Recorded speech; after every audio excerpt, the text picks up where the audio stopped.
So we've been talking a lot lately, and Esther's been thinking incessantly about it on her own subjects and time, about the power of non-resisted thought, the enormous power of non-resisted thought. I want this, I want that, I would like to have that, but no power in that. And the reason that there's no power in it is because you killed the momentum right away. Oh, lovely, but I would really like to have that, but. So, no momentum. So, let's just say that power is momentum, and that momentum is power. And that power is non-resisted, and momentum is non-resisted. So, the more you allow a thought to flow without resisting it with the contradictory thought, then the more speed it picks up, the more energy it attracts, the more its bigness happens, the more its power happens, the more the force of it happens. Are you getting the sense of what we're talking about? So, if you are thinking a thought about something you really, really want, that you've been a while wanting, and your conclusion is it hasn't come yet and is too slow in coming, then when you think about this thought, you think about it with such a mix of resistance that nothing changes. It just stays in its same relationship with you. You want it, but you've got a push-pull going on with it. So no momentum ever happens, and no what feels and looks like magic to you and others ever happens, because you don't allow the momentum to allow it to happen. If you have a thought about something that you don't care that much about, you're not offering much resistance to it because you're not thinking about it that much. But you're not really encouraging the momentum of it either, because you're not focused upon it. But this is the thing that we want you to hear. Even though you're hardly even thinking about it, the fact that you're not offering resistant thought means it's gaining momentum. So things you sort of kind of care about or sort of kind of want that you don't offer very much resistance to, they get bigger and bigger and bigger and bigger. The momentum comes, and they keep presenting themselves to you in different ways. And then they get big enough that you see them. We love you so much. And then when you see them, what do? But. Then you offer the resistant thought, because you believe in the but. You believe in the objectivity. You don't want to look like a crazy dreamer. You don't want to look like someone who doesn't face reality. And we want you to be someone who is fine with us if you face reality. We just wish you'd be a better selective sifter about which parts of reality you face. We don't want you to make stuff up. We don't want you to irritate people by saying things that are absolutely opposite of what they are. But we also want you to speak more about what you desire. So we'll talk about that as we are moving forward here today. How can you manage the energy of your own thoughts? How can you allow more momentum to flow? How can you allow enough momentum of what you desire to flow that your contradictory beliefs don't have enough power to really slow them down that much? If you're at the top of the hill, this is a perfect place for this analogy. Esther was knocked over the first time she saw the San Francisco hills. She couldn't believe anybody was really driving on them. And so we said, Esther, imagine that you're at the top of the hill and you want to give yourself a lesson in gravity and inertia. So you just get behind your car, take it out of gear, take the parking brake off, and push it just a little bit. And when it's just on this level ground at the top of the hill, you'll be able to push it. You'll be able to nudge it. You'll be able to push it right over the crest of that hill. So Esther thought about what that would be like. And she realized that because of the laws of the universe, because of the laws in place about gravity and inertia, that car would get rolling fast enough that no resistance that she could then offer could stop it. Oh, if she's at the top of the hill and it's just barely beginning to roll, she could step out in front of it and it bumps up against her because not much momentum is moving yet, yes? So she could stop it with her own body. Would hardly hurt at all. But if she waits until that vehicle is at the bottom of the hill, she's standing down there at the bay. Oh, here it comes, here it comes, here it comes. No problem, I'll stop it. Here it comes, here it comes, here it comes, here it comes. She's not going to stop that, is she? The momentum of it is going to take her over. So we want you to contemplate your power of non-resisted thought. We want you to stand at the top of the hill and let your thoughts roll in ways that are non-resistant. Now, you do that about a lot of things. You do that about the things you already believe. If you want something and you believe it, then you've got non-resistant thought. That's why you keep living it. Whether you want it or not, if you believe it, there's thought that is in motion that is not being resisted by you. When you really, really, really, really want something and you're not in the way of it, then it's manifesting all over the place, isn't it? But we want you to find a way, and you can do it here today if you want to play with us in this way. We want you to find a way that you can believe what your manifestations or evidence have not yet proved to you.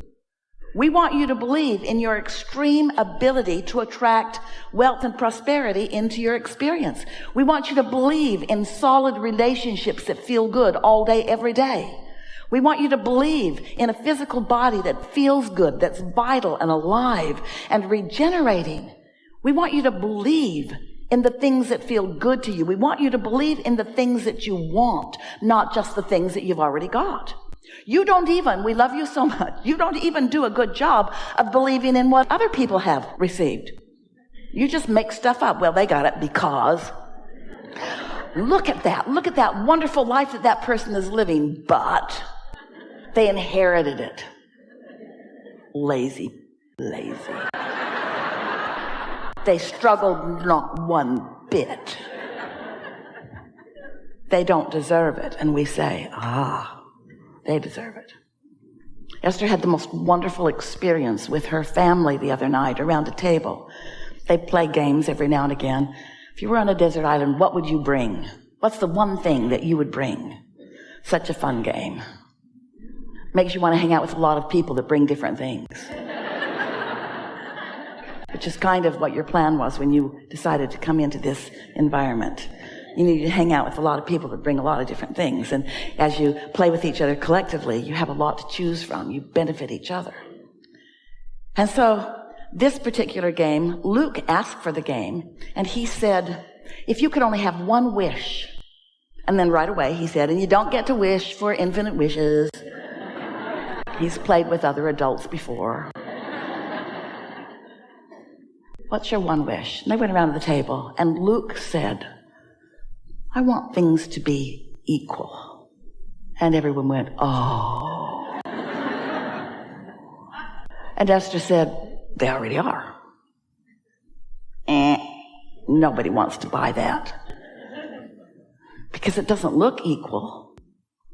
And Esther knew it wasn't the time to explain that source energy is aware of everyone equally and flowing to everyone. And that the abundance is raining down.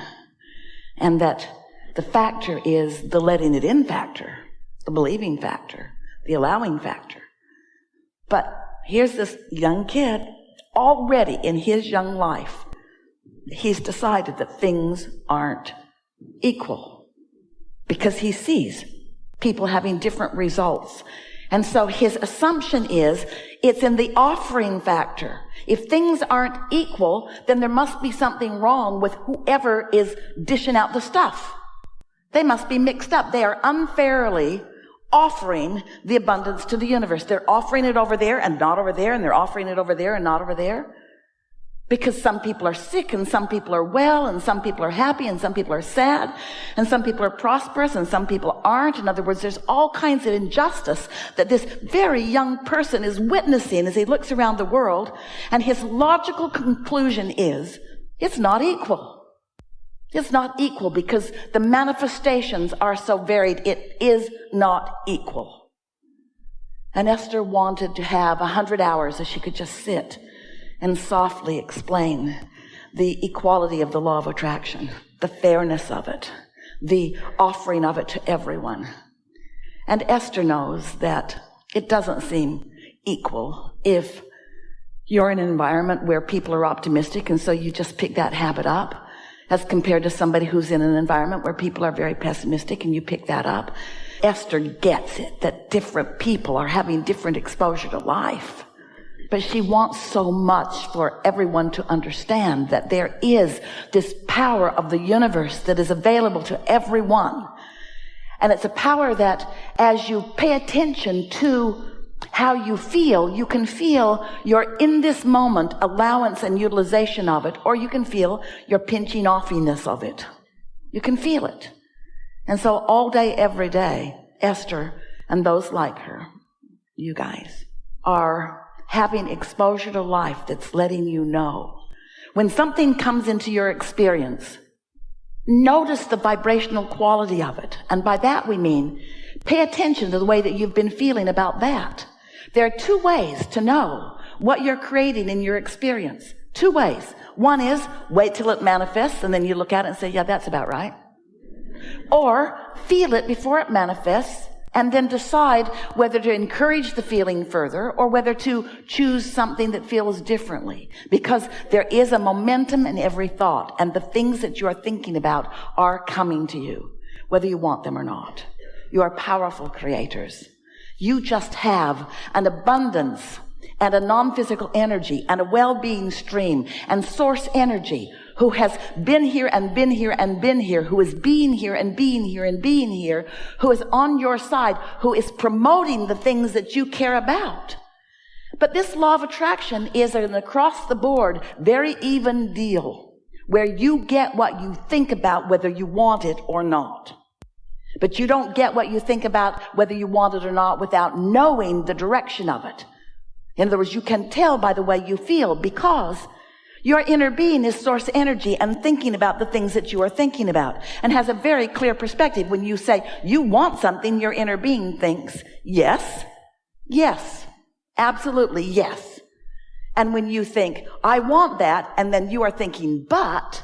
Now, there's a difference between your yes thought from your inner being's point of view and your but thought from your point of view. And that's what equals the contradiction in energy, which is the reason that you feel the way you feel.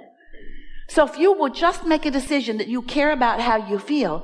Esther had an experience lately where she made a decision about something. Let someone in her life up close pretty good. Felt weird right from the beginning. And instead of following her guidance, she overrode her guidance by wanting to give that person the benefit of the doubt. Because that's what good humans do.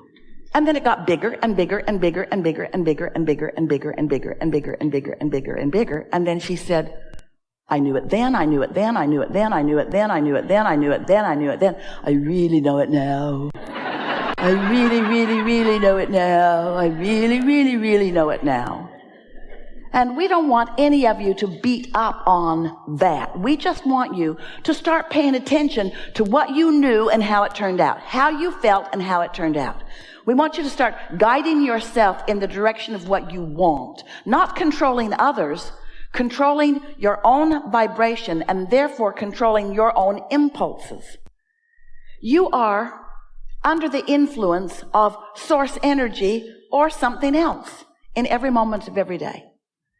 And when you are under the influence of source energy, you feel clear-minded and sure-footed. And when you're under the influence of something else, there's impulse. In other words, we get it, that you might feel a desire to help out.